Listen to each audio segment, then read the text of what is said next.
शिरोमणि अकाली दल के अध्यक्ष श्रीमान सुखबीर सिंह जी बादल,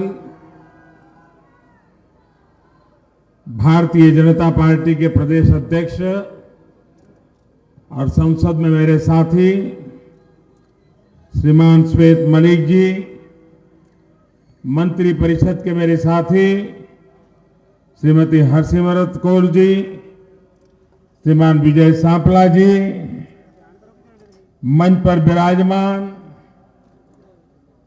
आदरणीय सांसदगण, विधायकगण,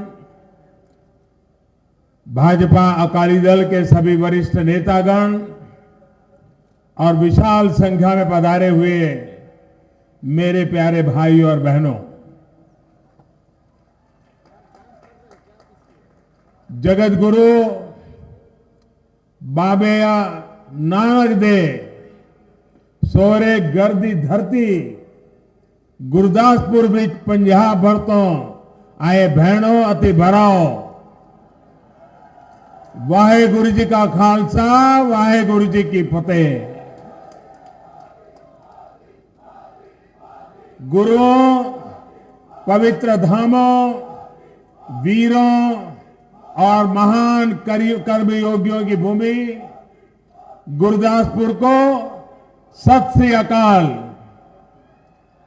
ये मेरा सौभाग्य है कि नए भारत के निर्माण के लिए एक और महत्वपूर्ण वर्ष की शुरुआत मैं गुरदासपुर और पंजाब के बहन भाइयों के बीच में आकर कर रहा हूं।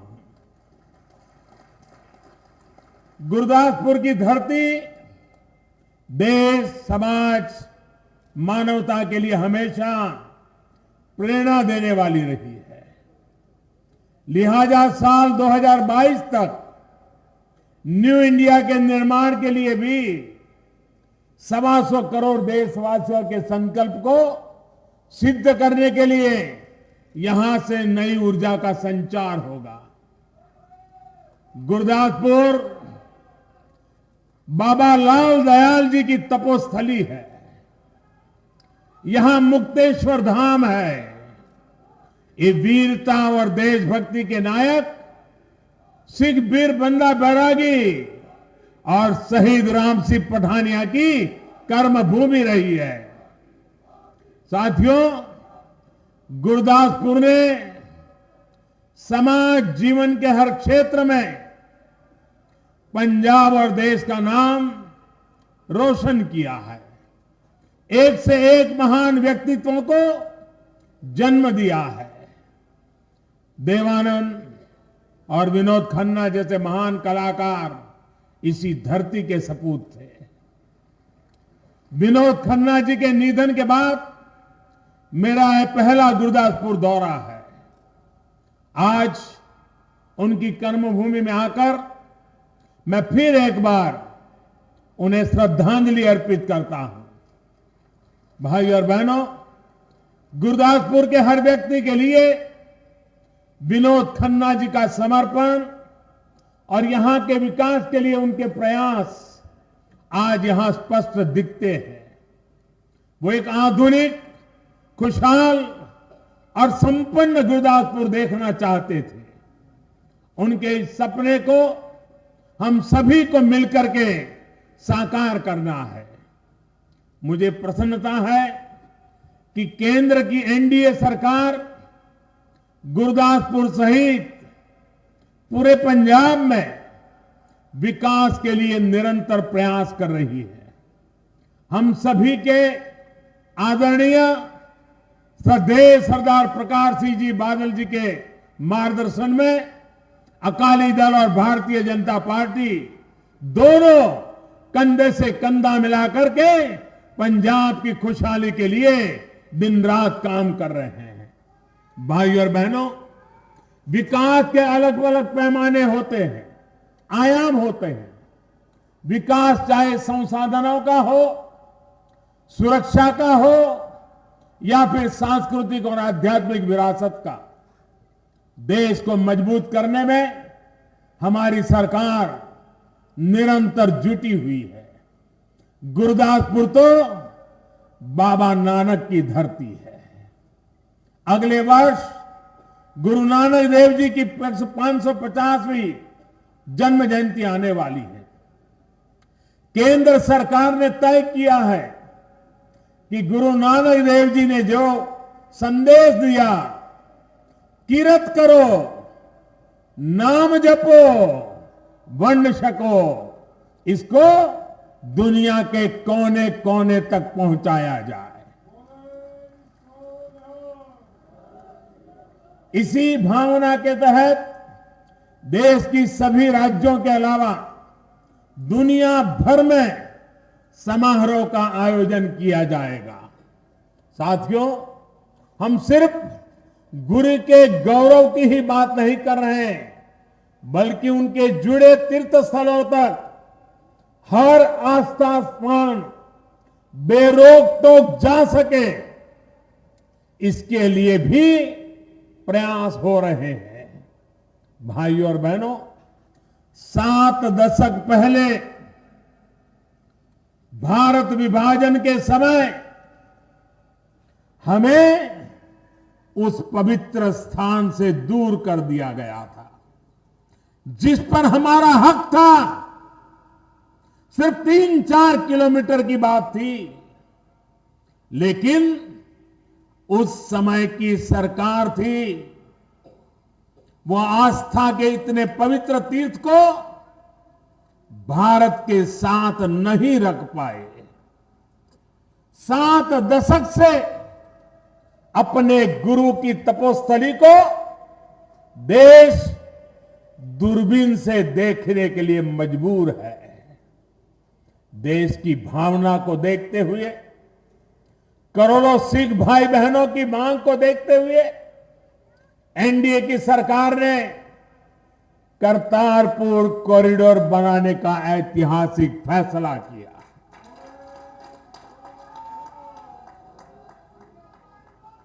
ये कॉरिडोर गुरदासपुर के डेरा बाबा नानक साहिब को करतारपुर के गुरुद्वारा दरबार साहिब जोड़ने का काम करेगा। इसके तहत यहां डेरा बाबा नानक शिव से लेकर इंटरनेशनल बॉर्डर तक सारी आधुनिक सुविधाओं से युक्त कॉरिडोर का निर्माण किया जाएगा। साथियों, इस महान तीर्थ के महत्व को देखते हुए ही केंद्र सरकार ने अपने 2 मंत्रियों को भी सीमा पार भेजा था। हरसिमरत जी के नेतृत्व में हमारा डेलीगेशन गया था, लेकिन पूरा देश गवाह है कि कैसे अपने राजनीतिक हितों को साधने के लिए कांग्रेस के नेताओं ने पाकिस्तान को मौका दे दिया। हैरानी की तो ये है बात कि कांग्रेस के नेताओं ने यहां के मुख्यमंत्री खुद अपने नेता की भी राय अनसुनी कर दी।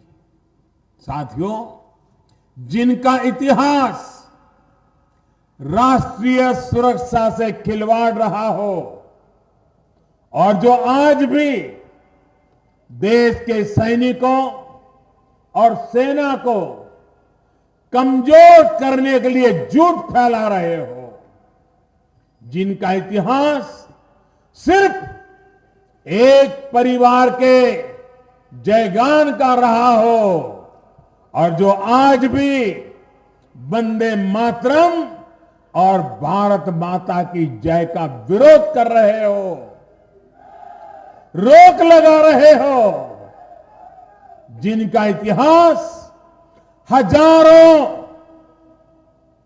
हजारों सिख भाई बहनों को बेरहमी से हत्या का हो और जो आज भी दंगों के आरोपियों को मुख्यमंत्री पद का पुरस्कार दे रहे हो, उन लोगों से पंजाब समेत पूरे देश को सतर्क रहने की जरूरत है।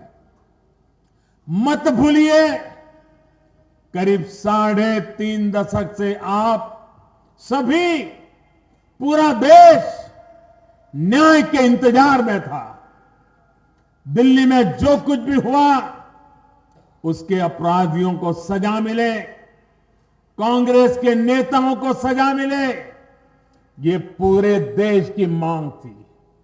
और आज भी ये मांग उतनी ही प्रबल है। एक परिवार के इशारे पर जिन जिन आरोपियों को सज्जन बताकर फाइलें दबा दी गई थी, एनडीए सरकार ने उनको बाहर निकाला, एसआईटी का गठन किया और मेरे प्यारे भाइयों बहनों, परिणाम आपके सामने है।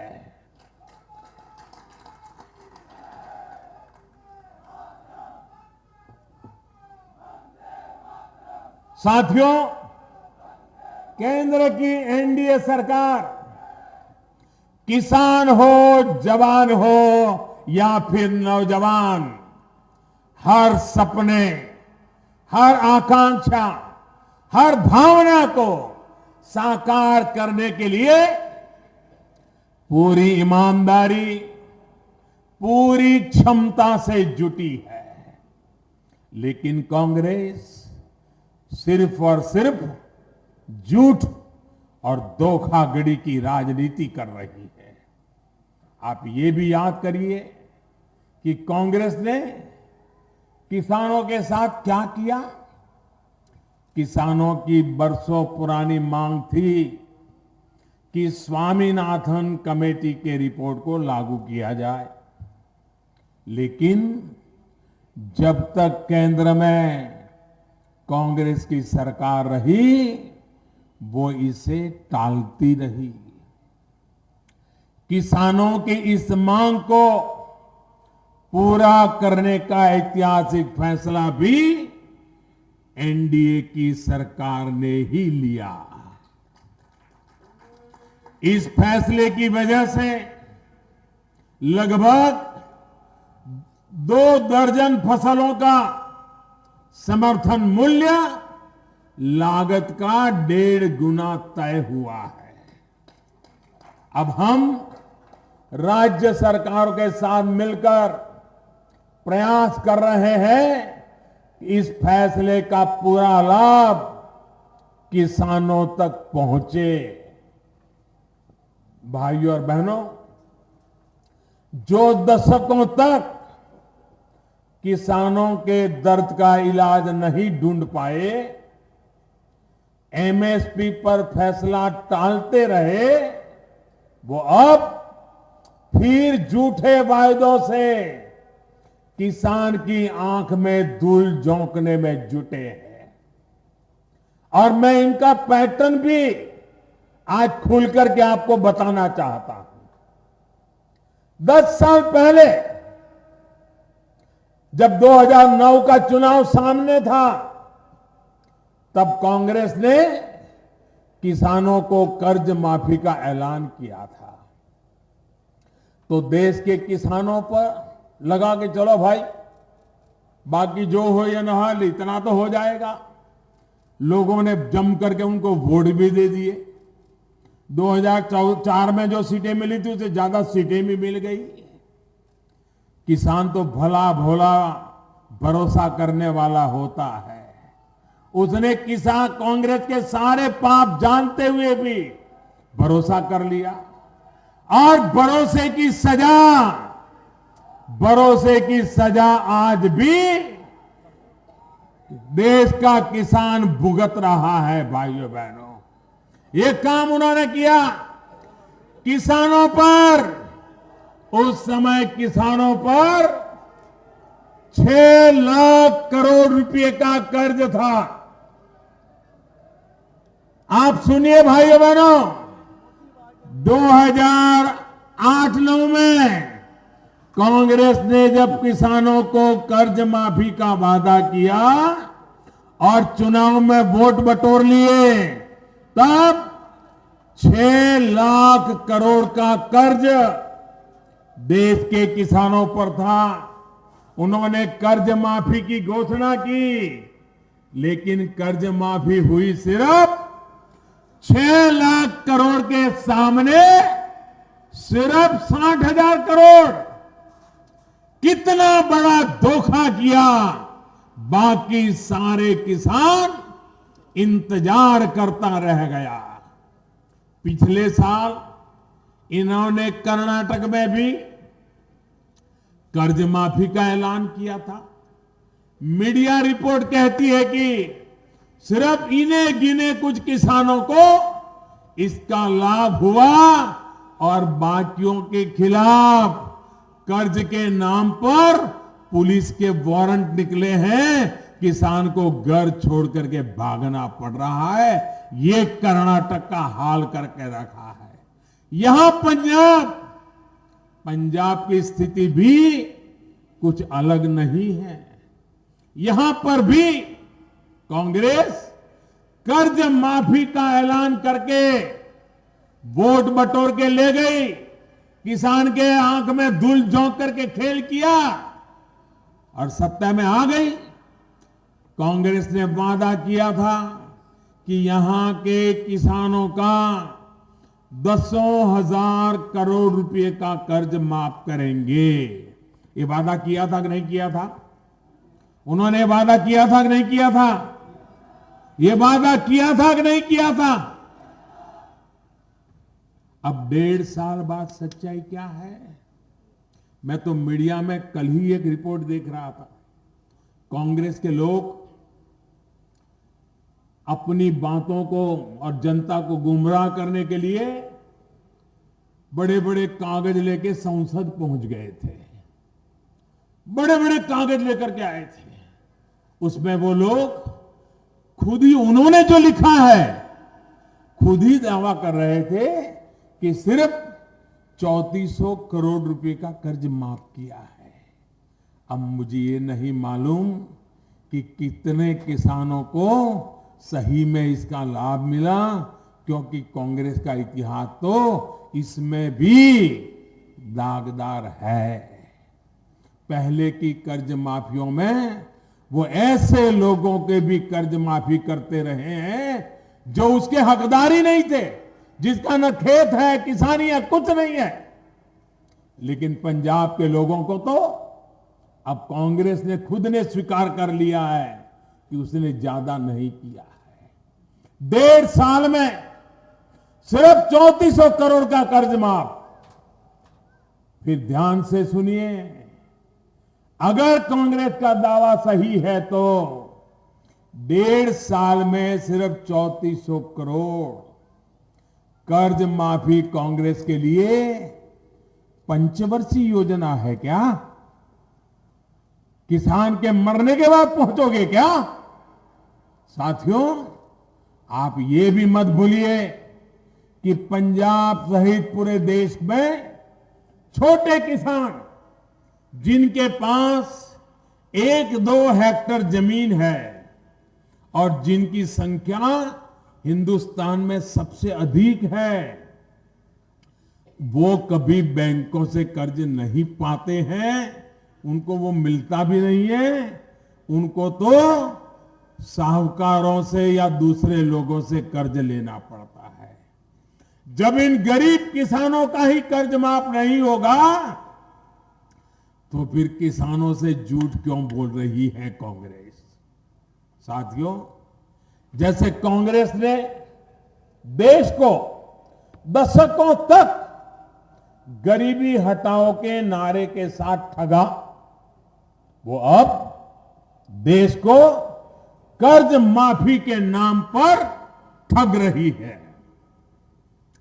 हालात तो ये भी थे कि न किसानों के पास बैंक खाते थे, न उन्हें पक्का मकान देने के लिए कांग्रेस ने कुछ सोचा और न ही उनके शौचालय